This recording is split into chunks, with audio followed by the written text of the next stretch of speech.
In 1934, a man in rural Ohio kept a length of seasoned hickory behind his front door, and no stranger in the county cared to test him for it. Back then, protecting your family wasn't a service you called on a telephone. It was something you shaped with your own two hands at a workbench after supper. But here is the twist. Most items on this list are now illegal to carry in dozens of states, and number 4 could get a man arrested today for a bulge in his coat pocket. Number 1 was so feared that lawmakers wrote it out of existence by name. These weren't bought in bright stores. They were passed from father to son like a family secret. Before we start, hit that subscribe button because this is a slice of American history almost nobody teaches anymore. Let's count down. Number 25, the homemade slingshot. Long before it became a boy's toy, the forked slingshot hung by the back door of half the farmhouses in America. A father cut a Y from a dogwood or oak branch, cured it slow by the stove, and fitted it with strips of harness rubber. In lean years, it put rabbits and crows in the pot, but it also kept foxes off the henhouse and warned off two-legged trespassers who did not want a stone whistling past their ear in the dark. It cost nothing but an afternoon. Boys learned to shoot before they learned to plow, and a grown man's aim could split a fence post at 30 paces. It asked no gunpowder, made no sound to wake the baby, and never ran out of ammunition so long as there were pebbles in the creek bed. Humble, homemade, and quietly effective. Number 24, the hickory walking cane. To a stranger, it was the mark of an old man's bad hip. To the family, it was a 2-foot length of the hardest wood in the woodlot, chosen for its heft and the knot at the head that could crack a knee. Grandfathers favored hickory or ash for the same reason wheelwrights did. It bent before it broke, and it broke almost never. A gentleman could carry one down any street in America without a word from the law, lean on it in church, and still know that in a dark alley it would answer for him. The finest were oiled to a deep amber shine and topped with a brass ferrule. It was defense hidden in plain sight, respectable enough for Sunday and serious enough for Saturday night. Number 23, the cast iron fireplace poker. Every home that burned coal or wood kept one, and every mother knew exactly where it hung. 3 feet of black iron with a hooked tip, it stirred the embers by day and stood as the household's last word by night. When a strange dog got into the yard or a drifter rattled the latch after dark, the poker came off its hook without anyone having to explain why. It was heavy, cold, and utterly ordinary, which was the whole point. No sheriff ever asked a family why they owned a fireplace poker.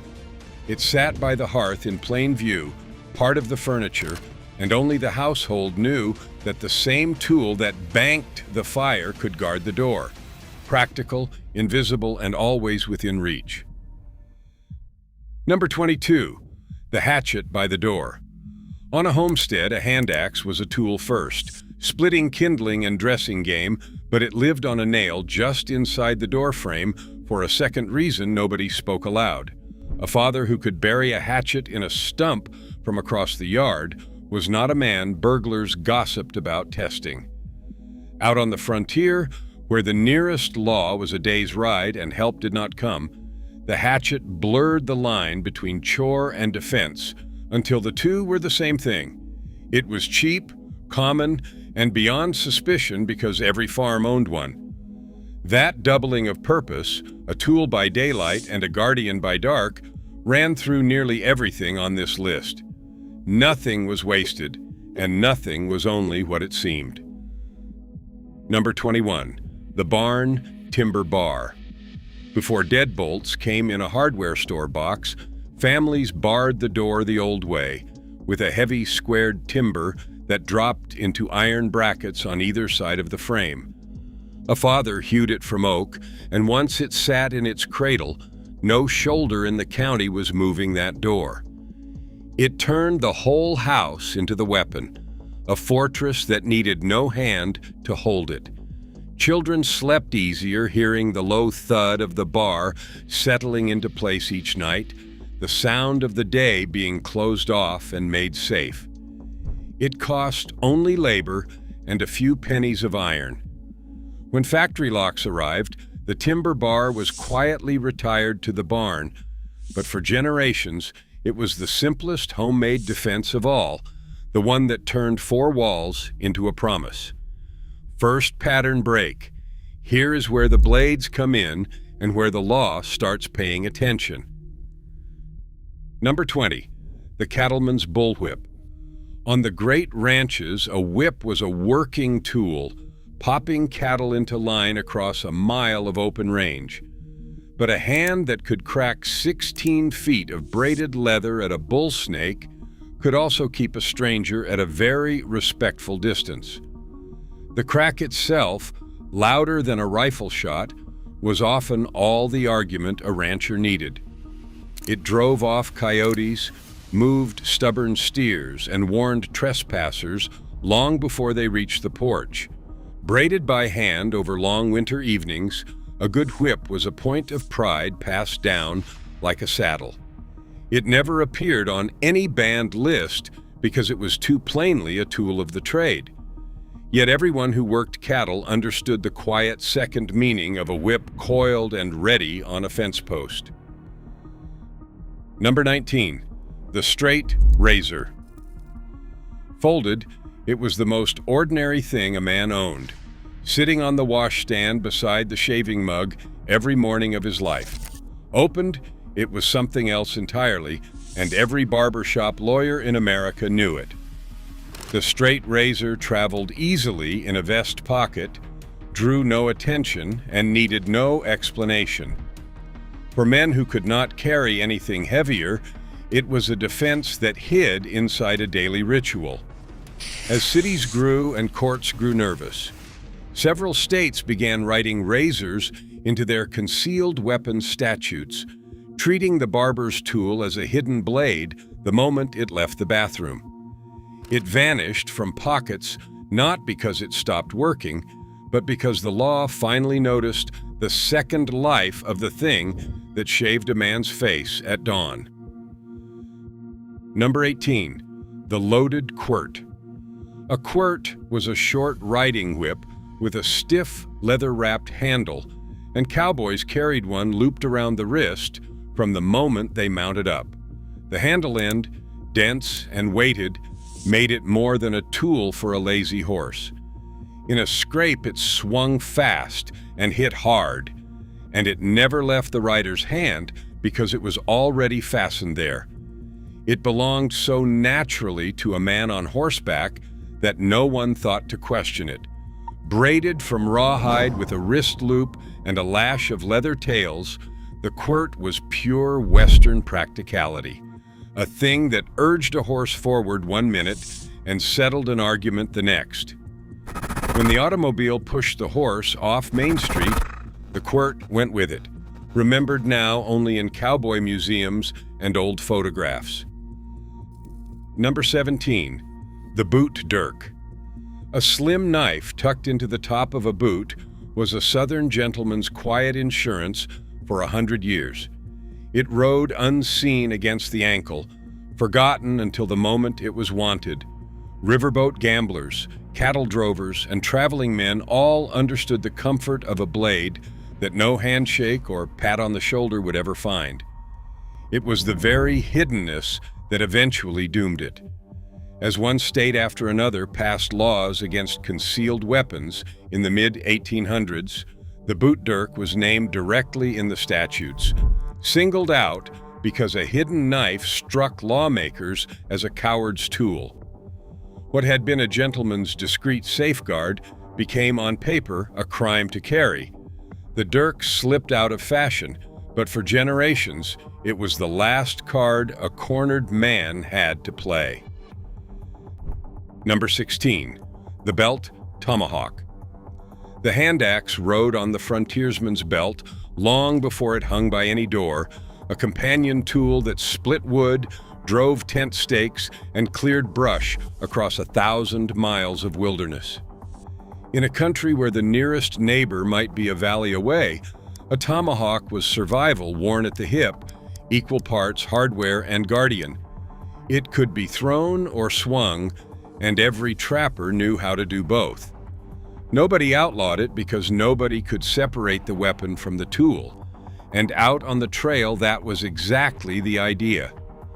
It faded not by law, but by circumstance, retired when the frontier closed, and the general store started selling everything a family used to make by hand.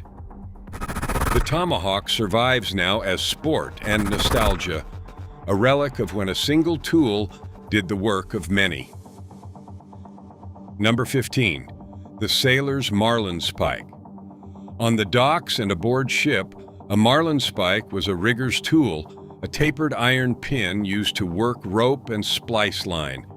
In the fist of a dockhand, it became something a wharf tough thought twice about. Sailors were a hard crowd in a hard trade, often barred from carrying anything the harbor police would recognize as a weapon, so the tools of their work quietly filled the gap. A marlinspike drew no notice because every hand on deck carried one. It belonged to the rigging as surely as the rope it served. When steel ships and machine winches replaced the old sailing rigs, the spike lost its daily purpose, and with it went one of the most overlooked homemade defenses of the working waterfront, hidden all those years inside an honest day's labor. Second pattern break. Now we reach the tools that were made to be nothing but what they were. Number 14. The Yawara pocket stick. A short, smooth length of hardwood, rounded at both ends and small enough to close inside one hand, the pocket stick was the least conspicuous item a man could carry. It looked like a spindle, a bobbin, a piece of a broken tool, anything but a weapon. Whittled at home in an evening, it added weight and reach to a closing fist and let a smaller person hold their own. Because it looked like nothing, it stayed legal far longer than showier weapons, slipping through statutes that had never imagined a threat could be so plain. Shopkeepers kept one in the till drawer, and traveling salesmen kept one in a coat pocket. It was the quiet cousin of everything else on this list, defense so humble it hid in the shape of scrapwood. Number 13. The blackthorn shillelagh. Irish families brought the shillelagh to America in their trunks, and it never really left the doorway of the immigrant home. A stout blackthorn or oak club with a heavy knob of root at the head, it was cured for months up a chimney until the wood turned black and hard as iron. To Irish eyes, it was a walking stick and a piece of the old country both, carried to church and to the tavern, and leaned in the corner at home. In the hand of a grandfather who had learned the old stick fighting, it was a serious thing. It passed down through families as an heirloom, part weapon, part memory of a homeland left behind. Few laws ever touched it, because to the outside world, it was only ever an old man's cane. Number 12. The axe handle persuader. Behind the counter of countless general stores, taverns, and filling stations sat a plain, hickory axe handle with no axe head attached. Everyone understood what it was for. It was cheap, sold openly at any hardware store, and impossible to outlaw because a man could always claim he was only waiting on a new axe head to fit it. Shopkeepers kept one within reach of the register, bartenders kept one under the bar, and night watchmen carried one on their rounds. It swung like a bat and never needed an excuse. That loophole, a weapon that was legally just a spare part, made the axe handle one of the most common quiet guardians in working America, standing in the corner of a million businesses and never once appearing on a banned list. Number 11. The trench knuckle knife. Grandfathers who came home from the First Great War brought hard lessons and sometimes harder souvenirs. The trench knife married a blade to a knuckle guard cast into the grip, born in the mud of France for close and desperate work. Back home, it went into a dresser drawer, half keepsake and half insurance, a thing a veteran hoped never to need again. It was too openly a weapon to carry on the street, and states moved quickly to ban the knuckle and blade design outright, naming it in the same laws that outlawed brass knuckles. Yet it lingered in American homes for decades, wrapped in an oilcloth in the back of a closet, a grim reminder of what a father had survived and a promise about what he would still do for his family. Number 10. The Arkansas toothpick. Despite the friendly name, this was a long, straight, heavy dagger, and it earned a fearsome reputation across the frontier South. Named for the state that made it famous, it was carried by men who traveled dangerous roads and expected trouble. Blacksmiths forged them by hand from files and wagon springs, and no two were quite alike. Its size made it hard to hide and easy to fear, and that reputation is exactly what got it legislated against. As the toothpick and the bowie became symbols of frontier lawlessness, state after state passed laws restricting large fixed blades, sometimes taxing them heavily, sometimes banning them outright. It was too big and too blunt about its purpose to survive the arrival of settled towns and nervous courts, and it slipped from the belt into legend. Number 9. The Bowie knife. No blade in American history is more storied. Made famous on a sandbar in 1827 and carried west by every man who could afford one, the Bowie was a knife big enough to be a small sword, forged by hand, and named for a family that became legend. On the frontier, it did everything: skinned game, cleared brush, and settled disputes where no other law reached. Its fame was its downfall. The Bowie became so linked with frontier violence that legislatures across the South and West wrote laws against it by name, some of which stayed on the books for more than a century.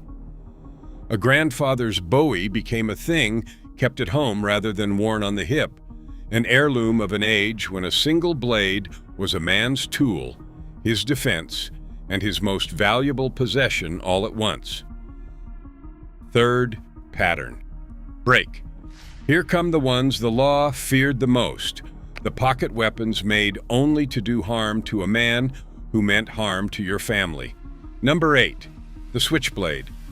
There was a time when a knife that opened at the press of a button seemed like the height of modern cleverness, and working men carried them without a second thought. A grandfather could flick one open one-handed while the other hand carried his lunch pail. But in the 1950s, a wave of fear swept the country, fed by newspapers and movies that painted the switchblade as the mark of a delinquent. In 1958, the federal government passed a law banning their sale across state lines, and states piled on with bans of their own. Almost overnight, a common pocket knife became contraband. The switchblade did not change. The country's nerves did. It remains one of the clearest examples on this list of an ordinary tool outlawed less for what it did than for what people came to fear it meant. Number 7. The life preserver. Its gentle name hid a hard purpose. In the 1800s, a loaded cane or short-weighted club went by this cheerful title, sold and homemade alike as a gentleman's protection against footpads and street robbers. The head carried enough weight to end a confrontation in a single swing, and the name promised exactly that: preservation of one's life on a dark road home.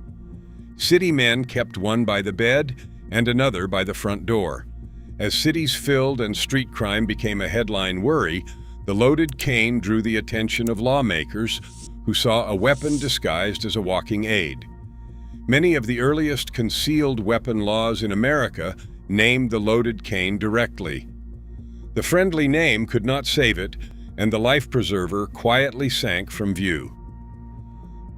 Number 6. The sword cane. The most elegant defense a gentleman ever owned, the sword cane hid a slender blade inside a polished walking stick, drawn with a twist and a pull. It was Victorian sophistication and Victorian danger in one respectable package, carried through the finest parlors and the roughest districts alike. A man could lean on it at the opera and trust it in an alley, and no one around him ever knew. That perfect concealment is precisely what turned the law against it. Legislators despised hidden blades above all, and the sword cane became a favorite target of concealed weapons statutes as they spread from state to state. It survives today mostly as an antique and a collector's curiosity, admired for its craftsmanship, a beautiful reminder of an age when even a walking stick might be keeping a secret. Number 5. The push dagger.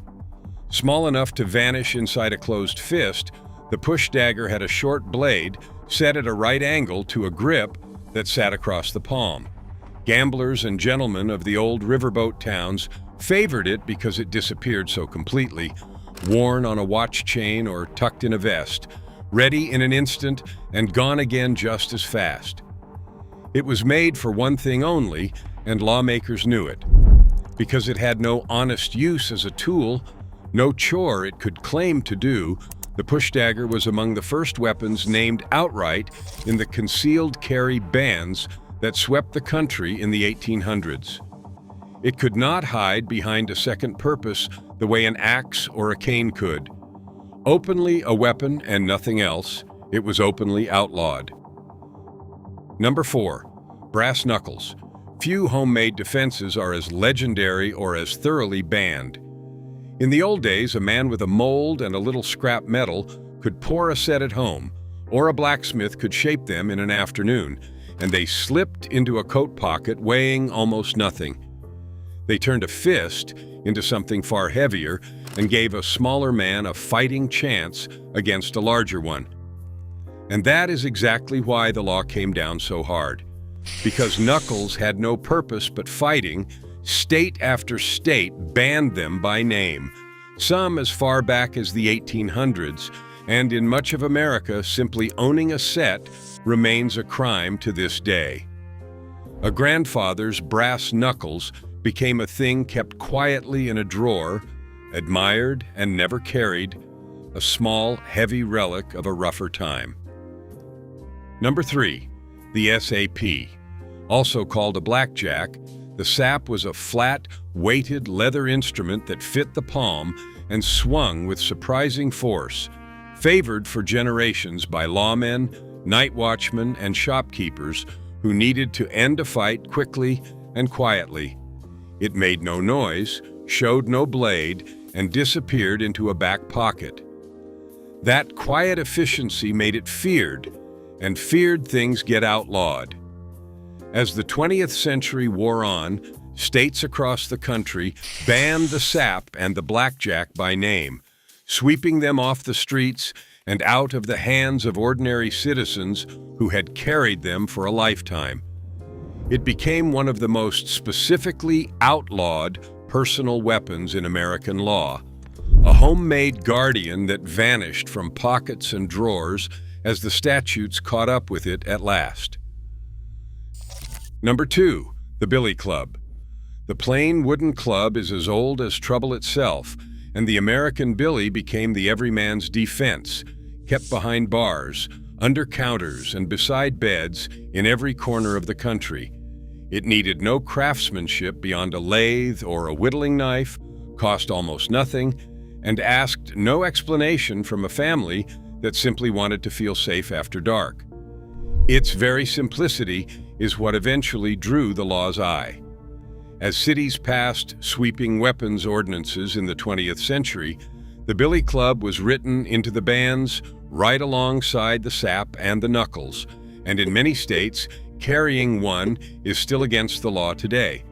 The humblest weapon of all, a stick with a purpose, became one of the most widely outlawed, its long ordinary reign quietly legislated to an end. And in first place, number 1, the slungshot.